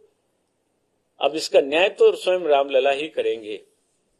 मेरा मन कह रहा है कि रामलला जब न्याय करेंगे तब ये बात गूंजने लगेगी, सत्यमेव जयते, सत्यमेव जयते, सत्यमेव जयते, और राम नाम सत्य है, सत्य बोलो मुक्ति है। ये दिन जरूर आएगा, आने वाला है, क्योंकि चोरों को दंड नहीं मिलेगा। तो ये 3 चोर चालीसा के 3 मास्टरमाइंड कैंसर रूपी बैक्टीरिया की तरह सरकार में जम रहे हैं, कैंसर फैला रहे हैं। इसलिए सरकार को सावधानी पूर्वक कदम उठा लेना चाहिए, ऑपरेट कर देना चाहिए, कैंसर को बाहर कर देना चाहिए। आपको भी लगता है कि इन लोगों को निकाल बाहर करना चाहिए? हाँ, बिल्कुल बिल्कुल, बड़ी बेदर्दी से, और इनको जेल भेज देना चाहिए। ये गैंगस्टर लोग हैं साहब, ये राष्ट्रद्रोही तत्व हैं, इसलिए इनको बख्शा नहीं जाना चाहिए। तो थोड़ा आप पर भी आएंगे, लेकिन जितने नाम आपने ट्रस्ट में जब रखे गए, जितने नाम आप देखते हैं, वो चाहे अनिल मिश्रा हो, चंपत राय हो, अब तो राजा रहे नहीं, बहुत सारे अलग अलग अखाड़ों के साधु महात्मा संत जिसे कहते हैं, सब लोग हैं। तो क्या इस ट्रस्ट पे लोगों का विश्वास नहीं जमा? ना, कतई नहीं होगा, हो ही नहीं सकता, कभी नहीं होगा। ये भ्रष्ट ट्रस्ट है, और इस भ्रष्ट ट्रस्ट में बैठा हुआ प्रत्येक आदमी अपनी भूमिकाओं का अध्ययन कर ले, वो शून्य पाएगा अपने आप, शून्य। ट्रस्ट कैसा होना चाहिए? जो अयोध्या वासियों की मांग है वो सुन लीजिए, मेरी भी यही मांग है। मैं अयोध्या वासियों का समर्थन करते हुए कह रहा हूं, देशवासियों का समर्थन करते कह रहा हूं, सनातन धर्म का समर्थन करते हुए कह रहा हूं, इस ट्रस्ट में चारों शंकराचार्य हों, पहली चीज, शंकराचार्यों के रहते कोई चोरी कर नहीं सकता है, संभव ही नहीं। और सभी शहीद कारसेवकों के परिजन रखे जाएं, जाके पांव न फटी बेवाई, वो क्या जाने पीर पराई। इन ट्रस्टियों में से किसी के परिवारी जन कभी जेल भी गए हैं रामलला के लिए, कभी डंडा खाया है, कभी गोली खाया है, इनको क्या पीड़ा है।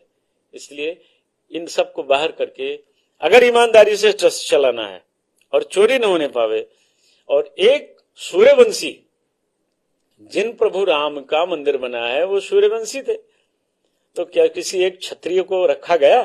कोई सूर्यवंशी है? कोई नहीं है। ये प्रश्न खड़ा होता है ना। मैं तो क्षत्रिय समाज के लोगों से कहता हूं, आप क्यों नहीं बोल रहे हो? लोग बोलते हैं भैया बोलेंगे तो पक्षपात लगेगा। बोलिए, सच बोलना पड़ेगा। एक सूर्यवंशी होना चाहिए, सभी शहीद कारसेवकों के परिजन होने चाहिए, और चारों शंकराचार्य, बाकी किसी की कोई आवश्यकता नहीं। और कोई रहेगा तो लूट खसोट कराएगा। और जो पीड़ित पक्ष होता है, जिसे धर्म की चिंता होती है, और ये अखाड़ों के जो मठाधीश हैं, ये सरकारों के चापलूस होते हैं। मैं सुनता हूं तमाम अखाड़ों के महंतों को, वो चापलूसी की भाषा बोलते हैं। अरे संत को क्या डर, दुर्भाषा का वंशधर, किसी को काहे को डरेगा? वो तो लक्ष्मण जी पर उंगली उठा देता है कि मैं श्राप देकर अयोध्या को नष्ट भ्रष्ट कर दूंगा अगर राम से मिलने में देरी हुई। और ये कौन से साधु हैं चापलूस? ये चमटा वाले तो हैं नहीं, ये तो चमचा वाले हैं, चमचे हैं, जिन हाथों में कमंडल होना चाहिए उनमें कारबाइन है। तो आप साधु हैं, आप तो गुंडे हो। आपको महामृत्युंजय याद नहीं, आपको गायत्री मंत्र याद नहीं, आपको सिर्फ हत्या, हिंसा, मार मार मार, लूट लूट, खसोट खसोट याद है। तो खसोट और लूट खसोट वालों को राम का भसोट और भरोसा नहीं हो सकता है। इसलिए किसी अखाड़ों की जरूरत नहीं। चारों शंकराचार्य, आप चारों शंकराचार्यों का इतिहास देख लीजिए, सभी अच्छे लोग हैं, हैं? ये होने चाहिए। और जो मैंने बात कही है, अयोध्या की मांग है। आप राजा साहब अयोध्या को प्रणाम करता हूं, मुझे छोटा भाई मानते थे, बड़े अच्छे व्यक्ति हैं, लेकिन उनके बाद उस परंपरा में कोई इस लायक है क्या कि आप उस ट्रस्ट में रख दीजिए? क्या योग्यता है, आप बताइए। जो चर्चा उठी कि उनके बेटे को जगह दीजिए, बिल्कुल गलत चर्चा है। क्या योगदान है भाई? उनके बेटे का क्या योगदान है? एक मिनट के लिए जो कभी हनुमानगढ़ी खड़ा नहीं होता, जो रामलला को प्रणाम नहीं करता है, क्या योगदान है? काहे रखेंगे भाई? पप्पू भैया का तो योगदान था, मान लेते हैं कि वो गंभीर थे इन विषयों पर। उस ट्रस्ट, जो कनक बिहारी जी, जिसमें वो ट्रस्टी थे, विमलेंद्र मोहन प्रताप मिश्र जी, वो कनक भवन की परिक्रमा बंद करा दी। वहां का एक मारवाड़ी है, वो आया है, छावछरिया करके मैनेजर है, उसने बंद करा दिया परिक्रमा। पिछले 7 साल से बंद है, परिक्रमा नहीं होने देते हैं। मैंने राजा साहब से कहा भैया रोको, बोले भैया मेरे पास सामर्थ्य नहीं है, मैं खाली ट्रस्टी कहने को हूं। जिसे वो दिनेंद्र दास बोलते हैं मैं कहने सुनने को ट्रस्टी हूं, तो भैया इससे अच्छा सल्फास खा लो। अगर इतना ही आप कमजोर हो कि राम का धन लूटने वालों के खिलाफ बोल नहीं सकते हो, तो तुम्हें जीवित रहने क्या हक है? मैं कह रहा हूं ना, एक सूर्यवंशी होता चोरी न कर सकते ये। मैं कह रहा हूं कोई शंकराचार्य जी होते ना, है ना, अभिमुक्तेश्वरानंद जी, सरकारें झुकती हैं जिनको 10 बार गरज जो झुकती हैं। निश्चलानंद जी रोज बोलते हैं, बोलने वाले बोलते हैं। बहादुरों की जो टीम होती है, जो भगवान में आस्था रखने वाले होते हैं, वो भवकाल में आते नहीं। लेकिन ये जो साधु है ना, ये भूतकाल, भविष्यकाल, वर्तमान काल को छोड़कर भवकाल में जीने लग गए। और जो भवकाल में जिएंगे तो आपको भगवान से आपकी आस्था टूट जाएगी। इसलिए मेरा निवेदन है कि ट्रस्ट भंग होना चाहिए, और ट्रस्ट भंग करके इन सदविचारी लोगों को रखना चाहिए। किसी भी अनाचारी दुराचारी व्यक्ति की इसमें एंट्री रहेगी तो ये माना जाएगा कि सरकार जिसका ये ट्रस्ट है, जो गठित कर रही है, उसकी मंशा पवित्र नहीं है। मंशा पवित्र करनी पड़ेगी। और लोगों की आवाज को समझते हुए, आपके मन की आवाज हम लोग खूब सुनते हैं। हम प्रधानमंत्री जी से कहना चाहेंगे, आप हमारे भी मन की बात सुन लो ना भैया, आप इस ट्रस्ट को भंग कर दीजिए। आपने सारा श्रेय लिया है, अच्छा काम किया, उद्घाटन किया, शिलान्यास किया, ध्वजारोहण किया, सारा शिलान्यास का उसका सब आपने लोगों के सामने एक एग्जाम्पल पेश किया। ये भी श्रेय ले लीजिए कि हमारे ही बनाए हुए ट्रस्टियों ने चोरी कर ली, अब मैं इनको बख्शूंगा नहीं। इसको कौन लेगा? आप मीठा मीठा गप रहेगा, कड़वा कड़वा थू, ये कैसे चलेगा? लेकिन आप जब देखते हैं, क्योंकि आप भी तो बहुत सारे बड़े नाम हैं जो इस वक्त भी मौजूद हैं। इनका क्या हश्र आप देख रहे हैं? जैसे विनय कटियार हैं, हाँ, उमा भारती हैं, हाँ साध्वी जी, रीतम बरा, जो उसके चेहरे थे उस पूरे आंदोलन के। सबको किनारे कर दिया गया। आप सोचिए, जिस ट्रस्ट में उमा भारती को होना चाहिए था, जिस ट्रस्ट में विनय कटियार को होना चाहिए था। भाई साहब, आपको बहुत पीड़ादायक सूचना दे रहा हूं, विनय कटियार जी मानसिक रूप से डिस्टर्ब हो गए हैं, विक्षिप्त हैं। अब इस तरह से इस आंदोलन के प्रमुख योद्धाओं को एक एक कर किनारे किया जाना, ये अयोध्या के लिए अच्छा नहीं है, अपमान है, भारत के लिए अच्छा नहीं है, गलत चीजें हैं। लाल कृष्ण आडवाणी जी को आमंत्रित करके और इसी चंपत राय ने बेइज्जत किया था कि गुरुजी, मुरली मनोहर जोशी और आडवाणी जी को चिट्ठी भिजवा के और कहा, गुरुजी हमने पत्र तो भिजवा दिए हैं पर आप आइएगा नहीं। और उसको ये कुछ मूर्ख बाबा लोग कहते हैं वो त्यागी है, जिसने आडवाणी जी कौन है साहब? वर्तमान भारत के युग पुरुष हैं, जिन्होंने रामलला के लिए बड़ा काम किया, जेल गए, डिगे रहे, पांव हटाया नहीं उन्होंने। विनय कटियार को आप किनारे कर देते हो। जिस विनय कटियार की आवाज से संसद भवन गूंजता था, धर्म का ध्वजावाहक व्यक्ति है वो। जिस ब्रजभूषण शरण सिंह ने 1 लाख कारसेवकों को भोजन करा के 6 दिसंबर को अयोध्या भेजा था, आप उसे निमंत्रण नहीं देते हैं। क्या तमाशा बना रखा आपने? आप चोरों को बुलाते हैं, बेईमानों को बुलाते हैं, नचनियों को, बजनियों को बुलाते हैं, लड़ाइयों को बुलाने में आपको बड़ी तकलीफ होती है।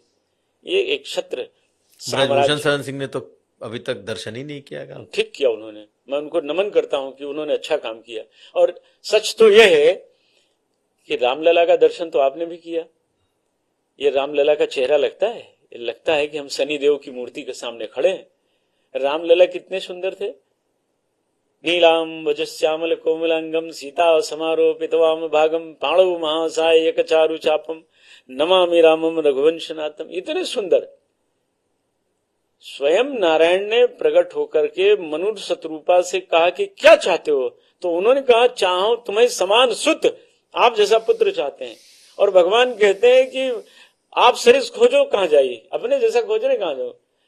हे नृप, हे राजन, मैं अपने जैसा खोजने, उन्होंने कहा साहब आप ही को आना पड़ेगा। तो नृप तो तने होब हम आई, मैं आपका स्वयं पुत्र बनने आऊंगा। नील सरोरु नील मणि नील नीलधर श्याम, इतने सुंदर हैं। गोस्वामी जी वर्णन करते हुए थक जाते हैं, सोचते हैं क्या लिखें।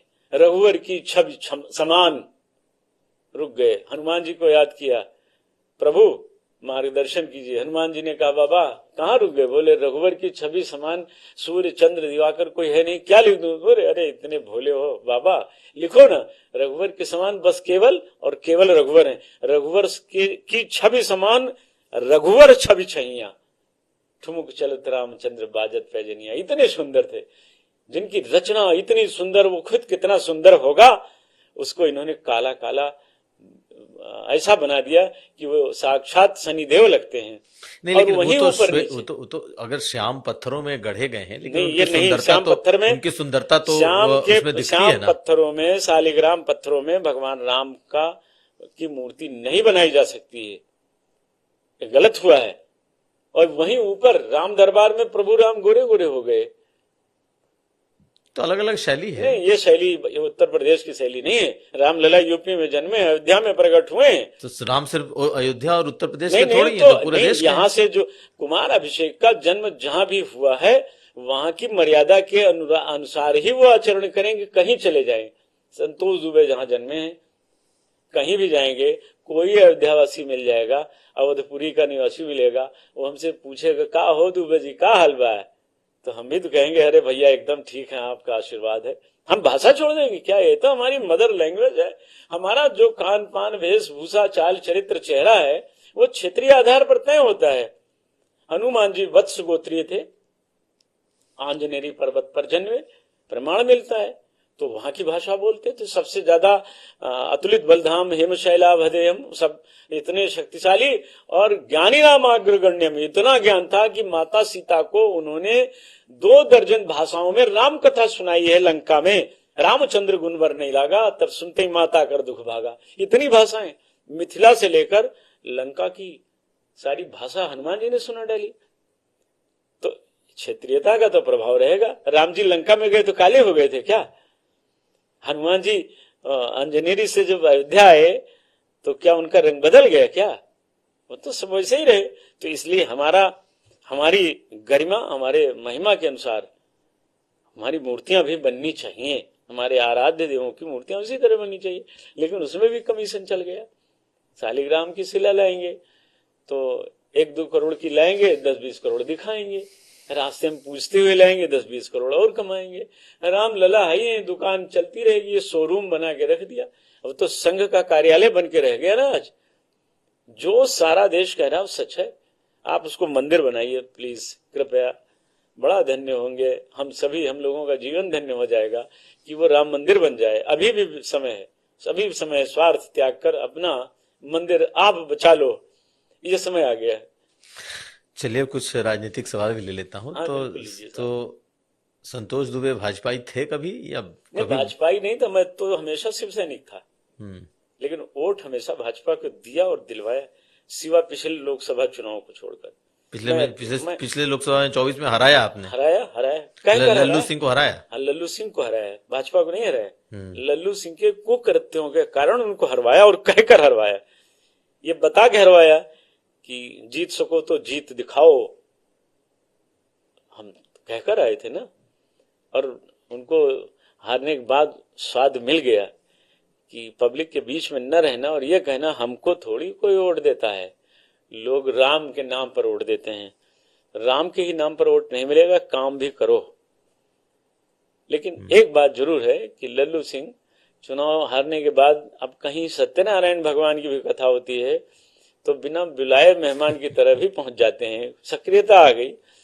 जो काम जवानी में नहीं कर पाए वो बुढ़ापे में पुत्र मोह में पुत्रों के लिए कर रहे हैं। पुत्रों को बिल्डअप करने की जो पॉलिटिक्स कर रहे हैं वो ठीक, बेटर देन अदर, औरों से तो ठीक है ही। तो आप शिव सैनिक रहे तो भाई बाला साहब ने तो हमेशा क्रेडिट लिया, कहा कि भाई इस ढांचे को हमने तोड़ा, शिव सैनिकों ने तोड़ा। गर्व से कहा हमारा हाथ ही नहीं, हमारा पांव भी था, तो कहते रहे। और यही जरूरत है इस देश को। सनातन धर्म का अगुवा ऐसे ही होना चाहिए, नेता ऐसा होना चाहिए। वो नेता नहीं कि सब क्रेडिट ले लेकिन जो गड़बड़ हो गया उसको थूक दे, ऐसा नहीं। बाला साहब थे, उनके बारे में क्या कहें। मुलाकात रही आपकी? अरे खूब मुलाकात थी भाई। पर उनके पुत्रों में वो बात, वो ओज, वो तेज पुंजता, वो भव्यता, दिव्यता, वो तरीका, वो शैली, वो अभिव्यक्ति, वो वीरता, वो धर्म, वो कर्म कुछ दिखता नहीं है। ये तो सत्ता के लिए पीछे भाग रहे हैं। ये शिवसेना वो शिवसेना नहीं। बहुत अंतर। वो शिवसेना थी और ये सब सेना बन के रह गई। सब इन द सेंस मुर्दा। आपका ड्राइवर आपकी शिवसेना चुरा के लेके भाग जाता है साहब। आपके घर का वफादार सिपाही आपकी शिवसेना ले जाता है, आपका सिंबल लिए जाता है, आपका कार्यालय लिए जाता है, आपका सिंबल उठा ले जाता है। आप कुछ नहीं कर पाते हो। जब महाराष्ट्र के बाहर आप नहीं निकलोगे, मराठी मनुष्य का आमी मराठी आहे कहोगे तो पूरे देश के लोग तो आपसे कटे रहेंगे। हमारे जैसे कुछ शिव सैनिक थे जो उत्तर प्रदेश सहित कई राज्यों में अलग जगाते थे। बाला साहब के न रहने के बाद उस अलग को हम लोगों ने छोड़ दिया। आप देख लीजिए, खत्म, कहानी खत्म हो गई। लेकिन आपने भी तो चुनाव लड़ा था एक बार। मैं जिला पंचायत सदस्य रहा, विधानसभा भी लड़ा था मैं। तो एक कहानी है कि आपने मुलायम सिंह यादव का पांव भी छुआ था? नहीं, कभी नहीं छुआ। कभी नहीं? किसने बता दिया? कभी मिले नहीं उनसे? ना, कभी नहीं मिले। वोट के लिए भी नहीं मिले? ना। एक बार हमको एक आदमी को हराना था। वो आदमी बहुत उल्टा बोलता था, तो उनके पार्टी के वो दूसरे जिले का मामला था, उसमें हमने समर्थन करके उनके कैंडिडेट को जितवाया था। लेकिन उसमें हमारे साथी पवन पांडे और खब्बू तिवारी दोनों लोगों ने कहा भैया हरवाना जरूरी है। तो अहंकार, उस समय तिलक तराजू और तलवार, इनको मारो जूते चार कहने वालों ने बहुत चढ़ाया था, तो हम लोग नाराज थे, तो समर्थन किया था, जितवाया था। लेकिन किसी से मिलना उलना मेरे स्वभाव नहीं है, मौका नहीं मिला, क्योंकि उन्होंने जो काम किया था वो अच्छा नहीं था। आप हमेशा विरोध में रहे? हमेशा। वो हमने उनके प्रत्याशी का समर्थन किया था। अच्छा, सपा के प्रत्याशी हाँ का हाँ, समाजवादी इसलिए पार्टी। किया कि वो उस समय काशीराम की बदतमीजी से हम लोग पीड़ित थे, तो इनको हरवाएंगे, कांटे को कांटे से निकालना था। तब आपने इससे मुलायम सिंह का समर्थन किया। उनके प्रत्याशी का किया, हाँ। इसलिए कि जो हमको गाली देगा हम उसको ताली नहीं देंगे, हम उसका जवाब देंगे। और वो जवाब, और हमारे जिले का मामला भी नहीं था, दूसरे पड़ोसी जिले का मामला था, तो हमारे सभी साथियों ने, सब ने कहा कि हरवाना बहुत जरूरी है, तो हरवा दिया गया। मैसेज कर दिया गया कि नारा बंद कर दो, तिलक तराजू और तलवार इनको मारो जूते चार। फिर इनका नारा बदल गया वहीं से। ये जो कहते थे ना बाबा हम शर्मिंदा हैं, कि बाभन ठाकुर जिंदा हैं, सब भूल गए और कहने लगे हाथी नहीं गणेश है, ब्रह्मा विष्णु महेश है। यही संदेश देने के लिए किया था। और जब भी ऐसी आवश्यकता होगी धर्म के लिए, राष्ट्र के लिए, स्वाभिमान के लिए, तो ये सब किया जाएगा। कोई परहेज किसी से नहीं किया जाएगा। जो गलत करेंगे उनका विरोध होगा। एक बात तो तय है कि विरोध की एक आवाज भी बची रहेगी तो मेरी होगी, मैं करूंगा। किसी अन्यायी को, अधर्मी को कभी भी। राजा साहब चुनाव लड़े थे अयोध्या में, बसपा से लड़े थे, और उन्होंने मुझसे कहा कि भाई तुम मेरे बहुत प्रिय छोटे भाई हो, मुझे वोट देना, आपका वोट 1,00,000 वोटों के बराबर होगा। मैंने कहा अगर आप में ये भाव है तो मैं जरूर ऐसा करूंगा। आपने दिया? बिल्कुल दिया था। तो आपने बसपा को ही वोट दिया? दे दिया था भाई, नहीं कह दिया, वचन तो वचन होता है। और एक बात बता दें, पप्पू भैया बहुत बड़े दिल के आदमी थे। राजा तो राजा होता है, वो ठीक थे। उनकी संतान में वो दम नहीं है तो ये उनका दोष नहीं है, ये संतानों का दोष है कि मैनेज नहीं कर पाते, लोगों से जुड़ नहीं पाते। राजा साहब लाखों की भीड़ में दौड़ के मुझे, मेरा हाथ पकड़ लेते, छोटा भाई है मेरा, मन प्रसन्न हो जाता था। अरे भाई कुछ भी हो तो हमारे समाज के, हमारे परिवार के, अयोध्या के गौरव थे, सबके सुख दुख में शामिल होते थे। मैं बहुत अस्वस्थ हो गया था, बीमार था, मुझे देखने आए और मेरे सिर पे हाथ रख के उन्होंने कहा था कि संतोष, तुझ जैसा बहादुर आदमी अगर बीमारी से टूट जाएगा तो काम नहीं चलेगा, हिम्मत करो, कल सुबह से घूमने निकलो, ठीक हो जाओगे। वो वकफ करते थे, बड़े दिलेर थे, वो सच में जो राजा का चरित्र होता वैसे थे। लेकिन उनके बाद कोई राजा वजह नहीं है वहां। अब अयोध्या में कोई राजा नहीं है वहां। तो राजा हनुमान जी पहले भी थे, माँ जानकी के आशीर्वाद से हनुमान जी ही वहां के राजा हैं। लेकिन उनको भी राज परिवार का मुखिया माना जाता था, लेकिन वो बात पीछे की पीढ़ियों में शून्य हो गई, उनके जाते ही सब शून्य हो गया। ये दुख का विषय है कि एक बड़े चेहरे का समापन ही नहीं हुआ। उस वंश की परंपरा में कोई इस लायक नहीं है जो ध्वजावाहक बन सके। तो मैंने 2 बार, केवल ये 2 अवसर आए थे जहां मैं, भाई अपने सच के लिए लोग मुझे सम्मान देते हैं तो मैं सच कहता भी हूं, वो डंके की चोट पर कहता हूं, छिप कर नहीं। क्योंकि मैंने एक शिक्षा अटल बिहारी वाजपेयी की बहुत मुझे लगती है, वाजपेयी जी की बात, कि जो करो दिल खोल के करो। उन्होंने कहा भाई देखो मैं भी मछली खाता हूं और मैंने शादी नहीं की, इसका मतलब मैं ब्रह्मचारी नहीं हूं। तो सही बात कह देते थे। तो हमने भी जहां जरूरत पड़ी, जिन जिन परिस्थितियों में, अदालत में, बाबरी ध्वंस के मुकदमे में, सबने कहा कि हमको कांग्रेस ने फंसा दिया। आपको याद है ठीक से, मैंने अदालत में कहा, मैंने बाबरी ढांचे को ढाया, मैं अदालत में कहूंगा। और मैंने कहा मेरे लिए इंटरनेट सेवाएं काटनी पड़ी थी इनको, पर मैं नहीं बदल पाया अपने को। मैं सच बोलता हूं, हो सकता है कुछ गलती हो जाए, मैं उसके लिए क्षमा प्रार्थी हूं। 6 दिसंबर की घटना में कुछ छायाकारों को चोट लगी थी, ढांचा तोड़ने से टूटते समय मैंने मना किया था, भैया कोई फोटो न लेना, लोग नहीं माने थे। कल एक पत्रकार बहन जी हैं हमारी, उन्होंने कहा संतोष तुमने हमारा कैमरा तोड़वा दिया था। मैंने कहा दीदी मैं क्षमा मांगता हूं उस अपराध के लिए। बोले नहीं, अगर मैं सावधान न होती तो मेरी हत्या हो जाती। हमने कहा नहीं, आप गलत सोच रहे हैं। तो आपने सही में पत्रकारों के कैमरे तोड़वाए थे? नहीं, मैंने नहीं तोड़वाया था भाई। देखिए मैंने लोगों से कहा था भैया कोई फोटो न खींचिएगा, हमको आज ढांचा तोड़ लेने दीजिए, कल से आप पूरी फोटो लगाइएगा। तो वो मारटुली साहब थे, वो जबरदस्ती आगे आ गए, और भी लोग आ गए, नहीं माने तो ये तय था किसी को कोई मारेगा नहीं, बस फोटो नहीं खींचनी, एक भी फोटो नहीं खींचेगी, बाबरी मस्जिद नहीं बचेगी, इस संकल्प के साथ गए थे। तो उसमें जिन लोगों ने जबरदस्ती की उनका कैमरा टूट गया। भाई उनसे कहते हैं आपकी कार सेवा यही है, आपने भी तो कार सेवा की ना, हम आपसे क्षमा मांग लेते हैं, हमसे जो गलती हुई हम अपराध बोध स्वीकारते हुए आपसे क्षमा मांग लेते हैं। पत्रकारों के इस त्याग और बलिदान को इतिहास सदैव याद रखेगा। थोड़ा बल दिखाइए और बड़ा हृदय भी दिखा दीजिए, हमको क्षमा कर दीजिए। तो मुझे लगता है लोग क्षमा भी कर देते हैं। क्योंकि देखिए सच बोल देना चाहिए, जो अपराध हुआ गलती हुई उसको बोल दीजिए, क्या दिक्कत है। मुझे लगता है आज भी सनातन धर्मी बड़े दिल के हैं, वो क्षमा कर देते हैं। बहुत शुक्रिया बात करने के लिए संतोष जी। आज अयोध्या के इस मुद्दे पर हमें बड़ी बेबाकी से अपनी बात रखी जी। तो आज के पॉडकास्ट में संतोष दुबे हमारे साथ थे। अगली बार किसी नई शख्सियत से मुलाकात होगी। दीजिए इजाजत, देखते रहिए यूपी तक।